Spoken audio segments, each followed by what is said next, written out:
O Brasil é a única seleção na história a disputar todas as edições da Copa do Mundo. E por isso hoje a gente vai passar por literalmente todas as participações da amarelinha em Copas. Dos momentos de glória aos fracassos, passando por aquelas Copas que o tempo acabou esquecendo. A primeira Copa do Mundo e primeira Copa do Brasil foi em 1930, mas naqueles primórdios do futebol não dava pra dizer que as coisas eram muito organizadas. As federações paulista e carioca estavam brigadas, o que fez com que os paulistas não quisessem mandar nenhum dos seus jogadores pra Copa, e assim basicamente só tivemos jogadores de times cariocas representando o Brasil. E até por isso a nossa primeira Copa lá no Uruguai não foi muito legal, com o Brasil sofrendo uma derrota na estreia para Iugoslávia e depois, mesmo metendo um acachapante 4-0 para cima da Bolívia, o Brasil foi eliminado na fase de grupos. Pouco temos de imagens nessa época, mas dá para ver ali pelo menos o craque Araquém Patusca, que era um dos nomes importantes daquele Brasil, e também o nosso artilheiro naquela Copa com 3 gols, o Preguinho, um apelido bem brasileiro mesmo.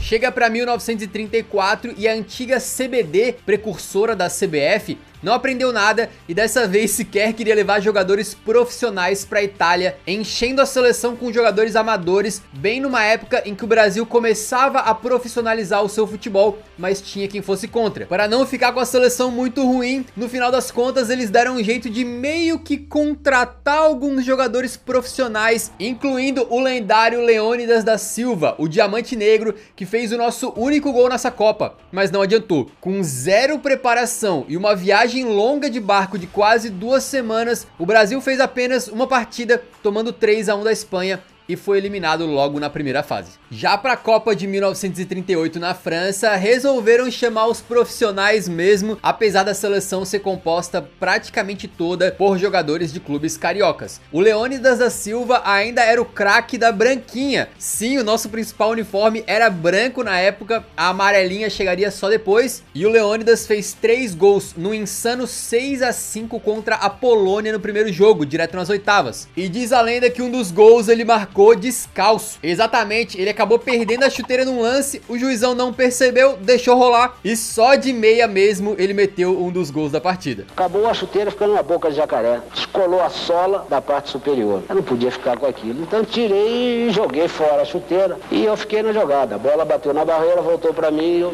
aproveitei o lance e fiz o gol. O Brasil então empata com a Tchecoslováquia nas quartas com mais um gol do Leônidas e depois vence eles num segundo jogo de desempate, né? Com mais um gol do cara, porém a seleção caiu nas semis pra Itália, tomando 2-1 com gol inclusive do Giuseppe Meazza, o ídolo da Inter de Milão que dá nome ao estádio do San Siro. O Brasil depois ganha a disputa de terceiro lugar contra a Suécia, mas mesmo com o Leônidas saindo artilheiro da Copa com 7 gols marcados e reconhecido como melhor jogador do torneio, não era esse o momento para a seleção brilhar ainda no maior palco do futebol, mas estava começando a aquecer. O Brasil já mostrava algo mais interessante. E o Diamante Negro, talvez o nosso primeiro grande ídolo nacional no futebol, já mostrava que o Brasil tinha potencial de formar craques. A gente tem então uma parada por conta da Segunda Guerra Mundial e a primeira Copa pós-guerra em 1950 foi justamente no Brasil. Nessa edição teve um formato com 2 fases de grupos. Na primeira, o Brasil pegou o México e meteu 4-0. Depois enfrentou a Suíça e empatou por 2-2. E aí garantiu a classificação metendo 2-0 para cima da Iugoslávia. A segunda fase de grupos era uma espécie de quadrangular que quem terminasse em primeiro seria campeão. O Brasil meteu um 7-1 contra a Suécia, onde nosso craque Ademir meteu 4 gols. E depois pegou a Espanha e aplicou um grandioso 6-1 com o Ademir brilhando novamente. Com essas 2 goleadas em sequência, o Brasil era muito favorito. Tava atropelando todo mundo e no último jogo só precisava de um empate contra o Uruguai para ser campeão do mundo.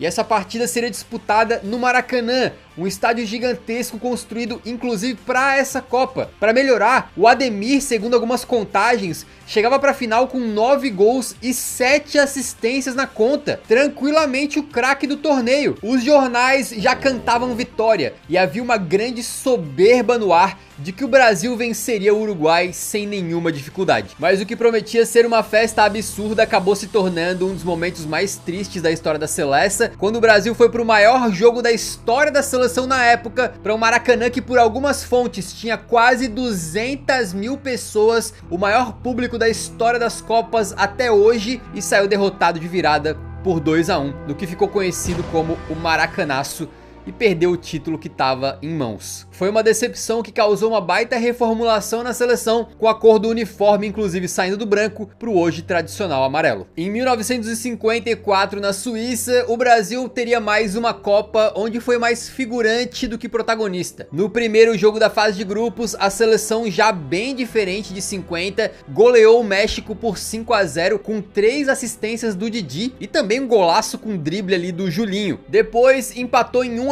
contra a Iugoslávia e assim foi pro mata-mata. Só que aí logo nas quartas de final o Brasil enfrentaria a Hungria, num jogo famoso e tão violento que ficou conhecido como a Batalha de Berna. O Brasil começou tomando 2 buchas em 10 minutos e depois o Julinho até meteu um belo gol que deixou o placar em 3-2, com o Brasil metendo 2 bolas na trave em sequência no que poderia ser o 3-3, mas no final das contas, com 2 gols do Sandor Kocsis, lendário húngaro que meteu 11 gols nessa Copa, a seleção acabou perdendo tanto na porrada quanto em campo para aquela geração de ouro dos húngaros por 4-2. E para piorar, no fim do jogo ainda teve discussão, quebra-pau e o Brasil deixou uma imagem bem ruim. A gente chega na Suécia para a Copa de 1958, quando o Brasil teria o seu primeiro grande momento no futebol. Ainda sem a presença do garoto Pelé, de 17 anos, que chegou machucado no torneio, o Brasil venceu a Áustria e empatou com a Inglaterra. No último jogo da fase de grupos contra a União Soviética, a gente teve a estreia do Pelé em mundiais. Ele voltou de lesão, jogando ali de meio atacante, num time que também tinha o Gilmar no gol, o De Sorbe na lateral direita, Bellini e Orlando na zaga,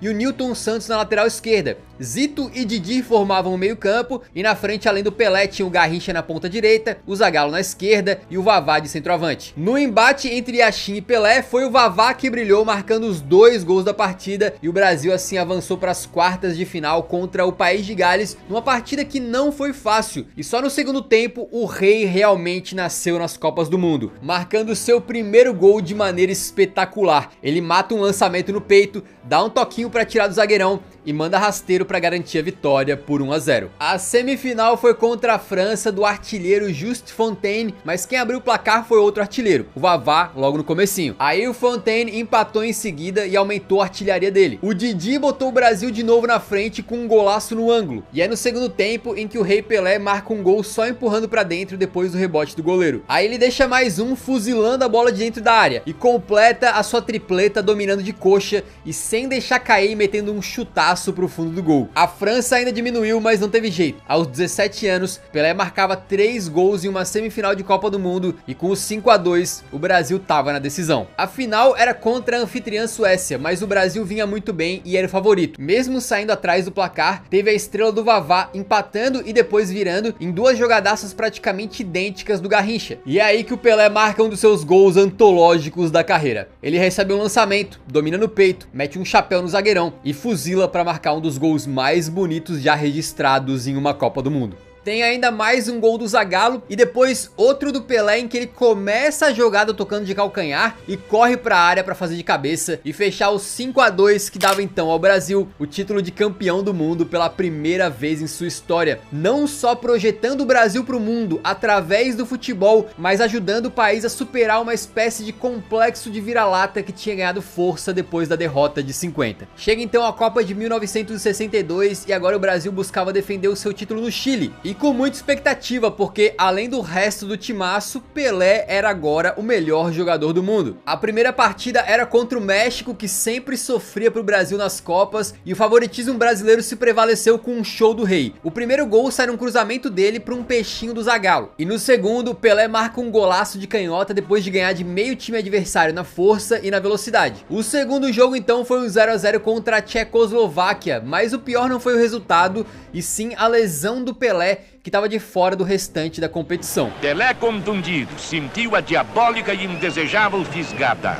De fora do campo, ele viu o Brasil vencer a Espanha do Puskás, tá? De virada com 2-1, com 2 gols do Amarildo, que era justamente o substituto do Pelé para essa partida. Aliás, o segundo gol vem numa jogada absurda do imparável Garrincha, que dava o tom do que seria a Copa do Mané. Nas quartas contra a Inglaterra de Bob Charlton, coube ao Garrincha assumir a bronca na vitória por 3-1, com 2 gols dele e também uma assistência. Além de ter sido esse o jogo em que um cãozinho entra em campo campo, dribla o Garrincha e depois ele acabaria sendo adotado pelo Mané. Nas semis contra o anfitrião Chile, mais uma vez o Garrincha resolveu, com o Brasil vencendo por 4-2 com um golaço de canhota do homem, mais um gol de cabeça dele, outra assistência pro Vavá e aí o Vavá fechando também o placar. O Garrincha deitou e rolou, inclusive foi expulso nesse jogo, mas milagrosamente e de uma maneira que até hoje não foi muito bem explicada, liberaram ele para jogar a final. A decisão foi contra a Tchecoslováquia, quando a história da última final se repetiu. O Brasil começou perdendo com um gol do Masopust, mas logo em seguida o Amarildo empatou com um golaço sem ângulo, e ele mesmo depois dá assistência pro gol do Zito. No final, o Vavá se aproveita de uma falha do goleiro para fechar o placar, e assim o Brasil era bicampeão da Copa do Mundo, com 14 jogadores que estavam também em 58 e agora ganharam o troféu pela segunda vez. E com Garrincha, claro, se eternizando como herói nacional.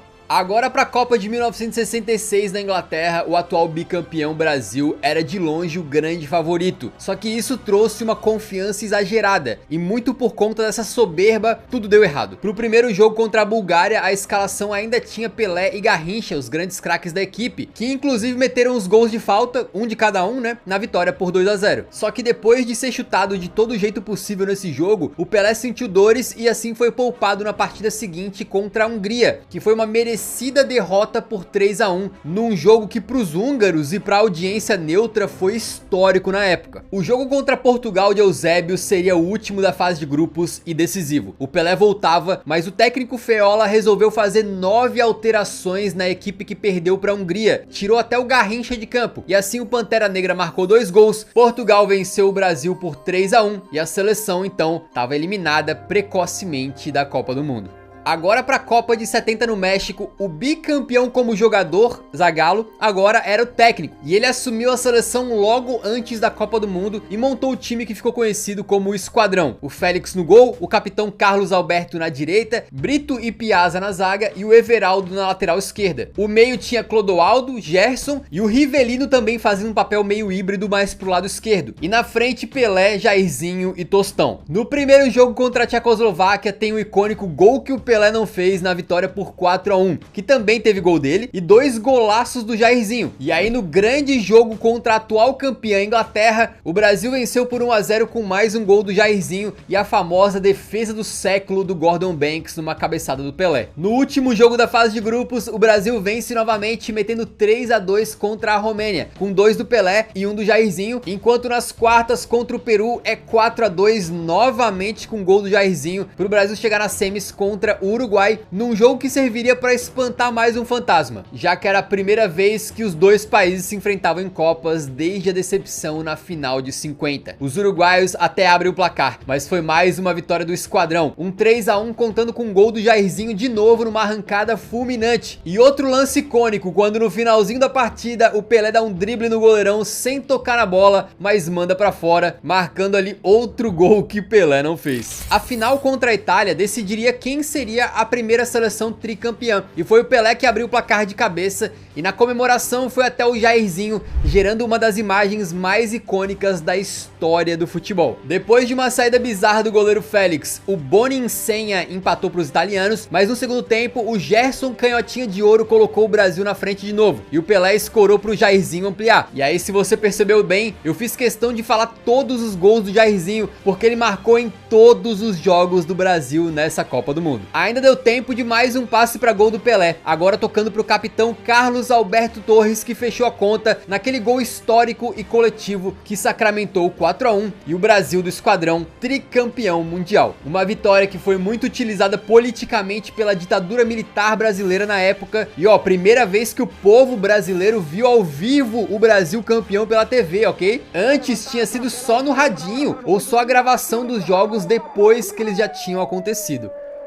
Agora para a Copa de 74 na Alemanha Ocidental, o Brasil não tinha mais jogadores importantíssimos do tri, como Pelé, Gerson, Tostão e Carlos Alberto. O time era liderado por Rivelino e ainda tinha o furacão Jairzinho, mas começa tímido, escapando de perder para a Iugoslávia e ficando no empate de 0 a 0 também contra a Escócia. A vitória só veio no encerramento da fase de grupos, 3 a 0 sobre o Zaire, onde o Rivelino deixou dele com uma bomba de fora da área. A segunda parte da Copa era novamente aquele esquema maluco de outra fase de grupos e o Rivelino fez o gol de falta histórico da vitória por 1 a 0 contra a Alemanha Oriental num jogo em que o Brasil foi mal, e o Rivelino também abriu o placar no 2 a 1 contra a Argentina. Só que o Brasil, que fazia uma Copa contestável, era criticado, chamado de pragmático e sem brilho, ficou pelo caminho ao ser dominado pelo carrossel holandês, perdendo por 2 a 0 com belos gols de Johan Cruyff e Neskens. Essa Holanda que não ganharia a Copa, mas foi o time que mais encantou naquela edição. Inclusive a gente tem um vídeo só sobre a Holanda de 74, vale muito a pena assistir. Nesse momento ninguém sabia ainda, mas essa participação lenta do Brasil nessa Copa seria apenas o começo do maior jejum da nossa história. A Copa de 78 na Argentina não é a participação mais traumática do Brasil em Copas, mas é talvez a que tenha a maior sensação de injustiça. A seleção chegava completamente remodelada em relação ao tri de 70, com o Rivelino ainda sendo um grande nome, mas como um reserva experiente apenas. E novamente o Brasil começou a Copa com dificuldades, ia empatando com a Suécia na estreia até que o Zico subiu de cabeça no apagar das luzes para dar a vitória ao Brasil. Porém esse é aquele lance absurdo em que o juiz apitou o fim do jogo com a bola no ar, com o Zico prestes a cabecear, uma injustiça completa. E se o Brasil tivesse ganhado esse jogo, talvez tivesse ido para o outro grupo na próxima fase e a história seria diferente. Depois a seleção ficou no empate contra a Espanha por 0 a 0, mas quase perdeu no finalzinho, e a vitória magra contra a Áustria com gol salvador do Dinamite colocou a seleção na segunda fase de grupos, que começou com uma vitória de 3 a 0 sobre o Peru no primeiro jogo. No segundo tinha um confronto direto contra a Argentina. Quem vencesse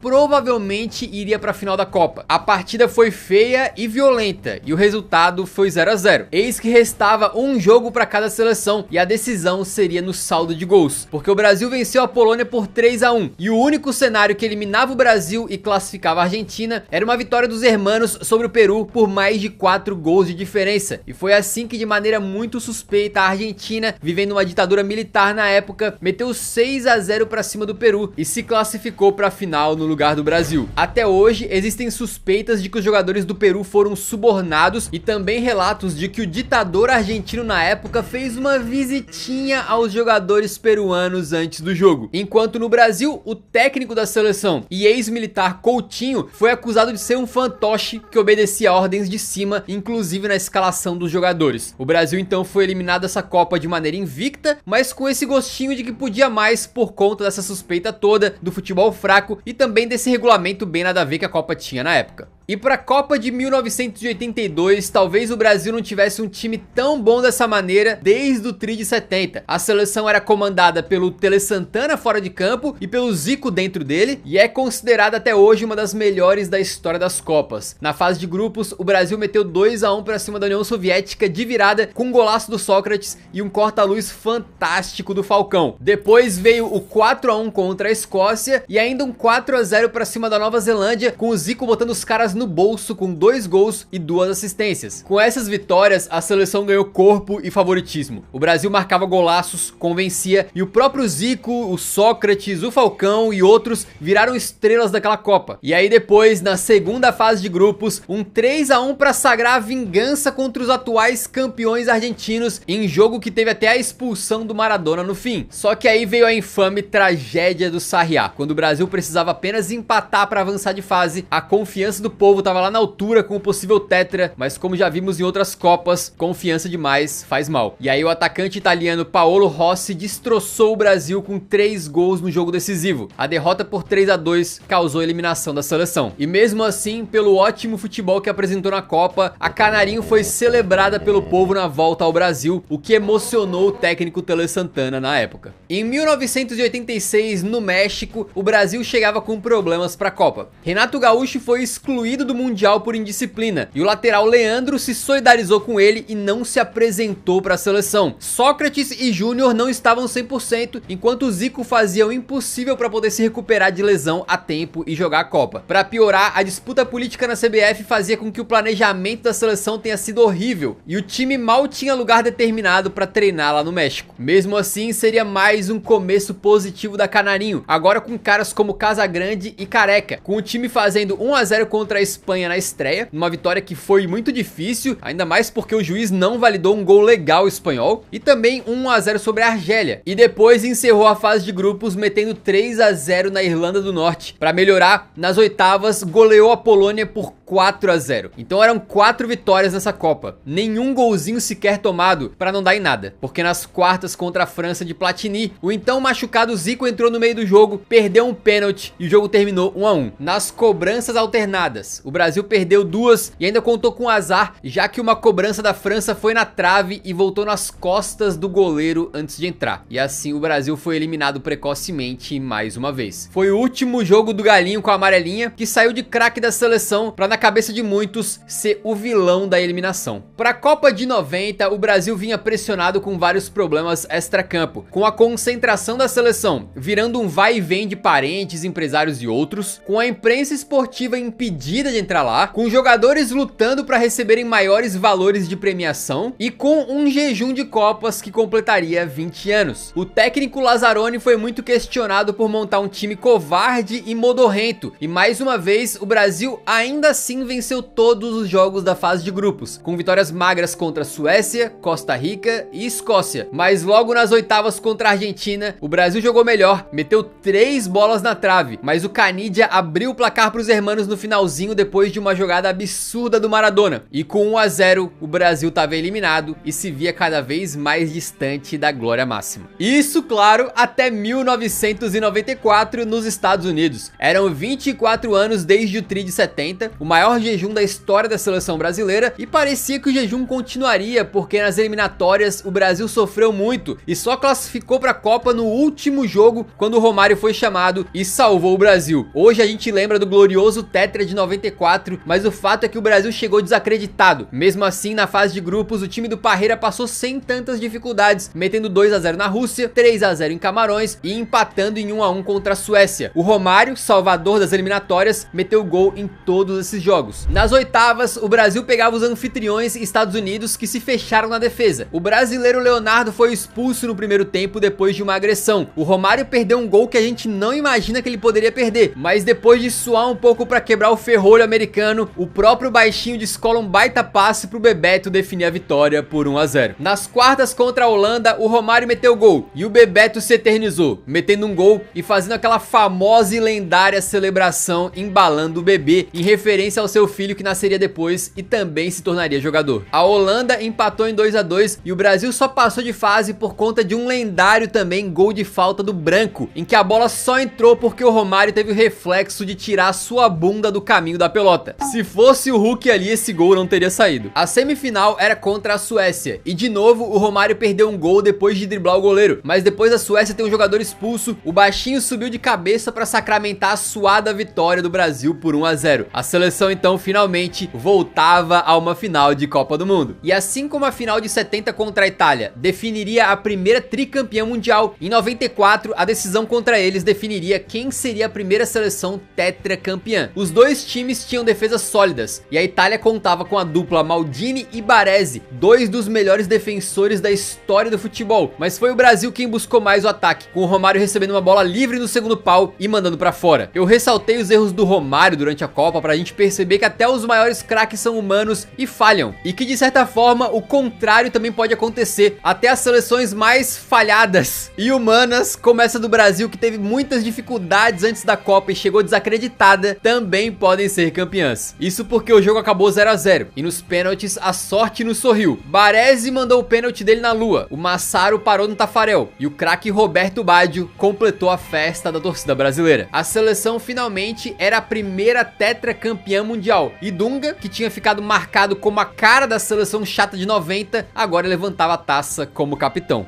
Chegando em 98, o melhor jogador da Copa anterior, Romário, tinha uma pequena lesão e foi cortado. Ele ficou bastante chateado porque tinha certeza que conseguiria voltar a jogar na parte final da Copa, e mesmo assim não foi levado. Ainda assim, o Brasil tinha nomes fortes com alguns remanescentes do elenco campeão em 94, como Tafarel, Bebeto e Cafu, e novos craques como Roberto Carlos, Rivaldo e, claro, o principal deles, que tinha estado em 94 mas sem jogar, Ronaldo Fenômeno. Esse elenco do Zagallo venceu então a Escócia na estreia por 2-1 e depois o Marrocos por 3-0, e mesmo com a derrota para a Noruega no último jogo da fase de grupos, se classificou para as oitavas, metendo 4-1 contra os chilenos, num jogo que teve doblete do Ronaldo Fenômeno e também do César Sampaio. Depois, o Brasil venceu a Dinamarca nas quartas com o brilho do Rivaldo, que meteu 2 gols, e do Ronaldo, que meteu 2 assistências. E aí chegou na final de maneira épica, após empatar com a Holanda por 1-1, e nos pênaltis ver a estrela do Tafarel brilhar, com o goleiro pegando os penais de Cocu e Ronald de Boer. O Brasil era finalista pela segunda vez seguida. A decisão seria contra a França, que apesar de nunca ter chegado em uma final de Copa antes, tinha um bom time liderado pelo craque Zidane, e o Brasil não contava com a convulsão do Ronaldo. O Fenômeno passou mal pouco antes da final, foi colocado para jogar sem estar no seu melhor estado, fez uma final irreconhecível e viu outro craque, o Zizou, obliterar o Brasil com 2 gols de cabeça antes do Petit fechar o placar. 3-0, o Brasil era vice pela primeira e até hoje única vez numa derrota desmoralizante, com o sonho do Penta ficando para depois.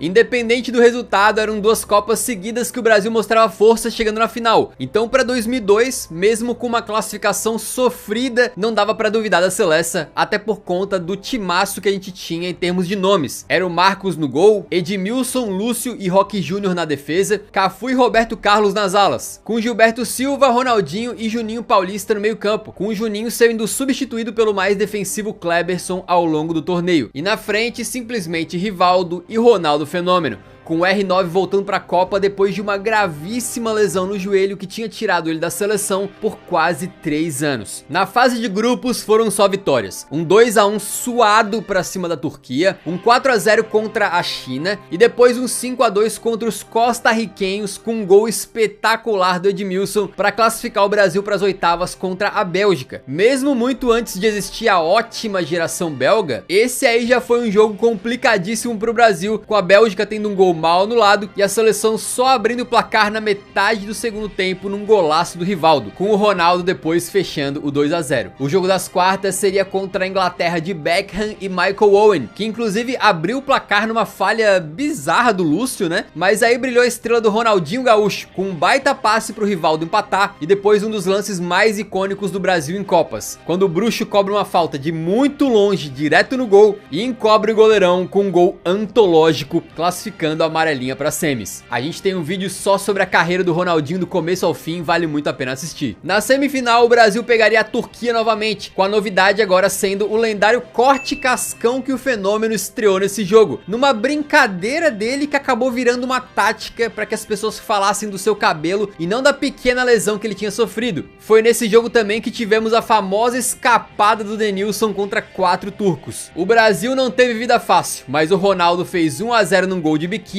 e assim o Brasil estava classificado para sua terceira final de Copa seguida. Foi a primeira vez que os maiores finalistas das Copas, Brasil e Alemanha, se enfrentaram na decisão, e esse desfecho todo mundo sabe qual foi. Um chute do Rivaldo gera rebote do Kahn nos pés do Ronaldo, que abre o placar, e depois um corta-luz maravilhoso do Rivas pro Ronaldo fazer o seu segundo. E assim o Brasil metia 2-0 e era pentacampeão mundial, mostrando que o seu nome continuaria sim no topo do futebol. Cafu levantou a taça como o único jogador a disputar 3 finais de Copa seguidas e se imortalizou. Só que assim como o 70, nesse momento de alegria, mal sabiam os brasileiros que esse também seria o começo de um jejum muito longo. Para 2006, o então campeão Brasil vinha com uma base muito forte, com vários remanescentes de 2002, porém numa situação complicada. O Ronaldo e o Adriano Imperador chegavam fora de forma, o Ronaldinho chegou cansado, e para piorar, a preparação da seleção na pequena cidade de Vegas foi mais uma festa de jogadores e convidados do que qualquer coisa, com o Roberto Carlos no futuro chamando essa preparação de várzea. Mesmo assim, o elenco era espetacular, e o quadrado mágico do ataque colocava o Brasil como favorito. Na fase de grupos, a amarelinha venceu seus 3 jogos contra Croácia, Austrália e Japão, e nas oitavas ganhou de Gana, mas com algo incômodo. O rendimento era muito longe do esperado, o futebol da seleção era criticado, Ronaldinho Gaúcho não conseguia jogar como o melhor do mundo que era naquele momento, e o quadrado mágico realmente não funcionava junto. E quando chegaram então as quartas de final contra a França, tudo isso ficou escancarado, porque mais uma vez o Zidane foi carrasco do Brasil, deu show em campo numa atuação lendária e deu o passe pro gol do Henry num erro grotesco da defesa brasileira, o que causou mais uma vez uma eliminação precoce para uma geração considerada de ouro. O técnico Parreira depois diria que a seleção chegou para essa Copa de barriga cheia depois de já ter conquistado o Penta 4 anos antes, faltava fome. Chega então 2010 na África do Sul e diferente da edição anterior, a expectativa não era mais tão alta, já que vários daqueles craques como Ronaldo e Ronaldinho não eram mais convocados, o Adriano ficou de fora e os jovens Ganso e Neymar, apontados como o futuro da seleção e que estavam brilhando muito no Brasil, também não foram chamados. Além disso, o técnico Dunga fazia a seleção jogar de forma mais pragmática e frequentemente comprava briga com a imprensa inteira, deixando um clima meio azedo ao redor da seleção. De qualquer forma, o time do Dunga foi avançando, venceu a Coreia do Norte, a Costa do Marfim e empatou com Portugal na fase de grupos, enquanto nas oitavas jogou bem contra o Chile, vencendo por 3-0. A seleção não empolgava, mas depois dessa vitória contra o Chile as coisas mudaram e dava a impressão de que o Brasil tinha acordado. O jornal AS da Espanha estampou: o Brasil dá medo. E foi aí que chegou outro jogo emblemático nas quartas contra a Holanda. O Brasil tava na frente e podia ter feito mais, mas aí o Sneijder manda pra área, o Júlio César e o Felipe Melo não se entendem, a bola toca no Felipe e entra pro gol de empate holandês. Pouco tempo depois, a Holanda tem um escanteio e o Felipe Melo deixa o Sneijder livre pra fazer o 2-1 da virada. Pra coroar a péssima partida dele, o Felipe também dá um pisão violento no Robben, é expulso e assim com 1 a menos, o Brasil não tem forças pra reagir e é eliminado de novo nas quartas de final da Copa. 2014 seria a oportunidade de esquecer tudo isso, com o Brasil fazendo a Copa em casa e agora para assumir o protagonismo da seleção já tinha o Neymar como craque e camisa 10. O começo do Brasil na Copa foi já o prenúncio da desgraça, com o primeiro gol da competição sendo do Marcelo contra, a favor da Croácia. Mas tudo bem, porque depois o Brasil venceu por 3-1, aí empatou contra o México e venceu também de 4-1 contra Camarões. E quando chegou no mata-mata, o Brasil pegou o Chile e numa partida muito difícil, em que quase foi eliminado por um chute do Pinilha, que foi no travessão, o jogo foi pros pênaltis num momento que ficou bastante marcado quando o Thiago Silva desabou de chorar antes mesmo das cobranças, e o Brasil classificou no sufoco. Outro choque veio contra a Colômbia nas quartas, já que o golaço de falta do Davi Luiz foi ofuscado pela entrada violenta do Zuniga, que tirou o Neymar da Copa e do jogo decisivo nas semis contra a Alemanha. A impressão que dava é que o Brasil estava longe de estar pronto para ser finalista e, embora tivesse chegado nas semis, passou apenas por adversários de segunda ou terceira prateleira do futebol e quase sempre sofrendo. Então, enquanto muitos tinham ali otimismo com a seleção e tal, outros eram mais realistas, e nessa época ficou muito marcado o comentário do jornalista Mauro César Pereira criticando fortemente a seleção brasileira e temendo o pior.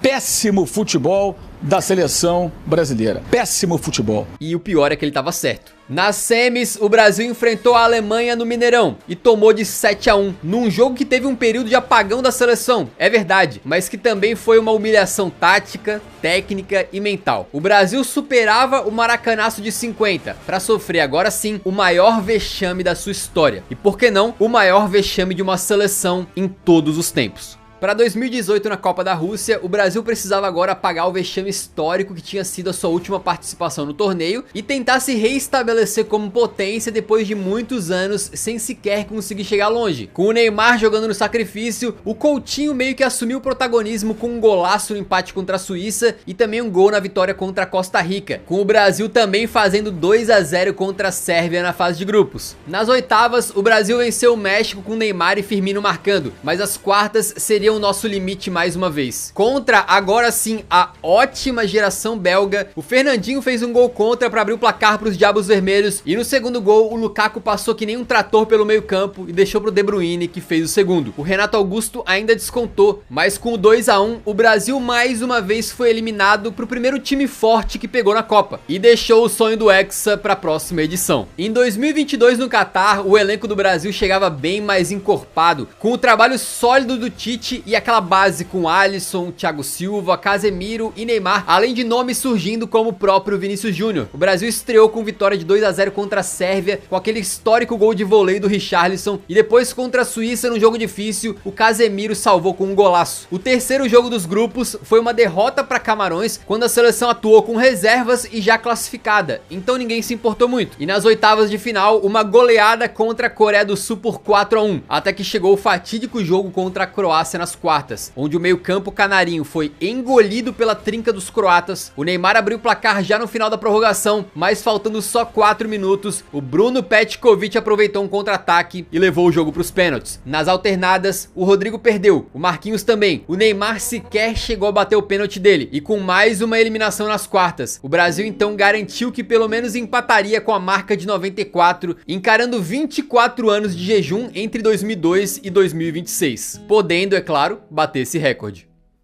Para 2026, a seleção chega com um dos maiores técnicos da história, Carlo Ancelotti, mas num momento difícil depois de viver o seu pior ciclo de Copa na história, e com alguns dos principais craques do Brasil sem conseguirem corresponder pela seleção como fazem pelos seus clubes. Dá pra ter esperança no Hexa? E se você estiver assistindo esse vídeo no futuro, conta pra gente como é que foi a Copa de 2026. Nesse vídeo aqui, a gente passou só pela história da seleção brasileira, mas tem outro vídeo na tela onde você pode assistir a história inteira completa da Copa, com todos os campeões, histórias das outras seleções e mais. Então vale a pena clicar e assistir.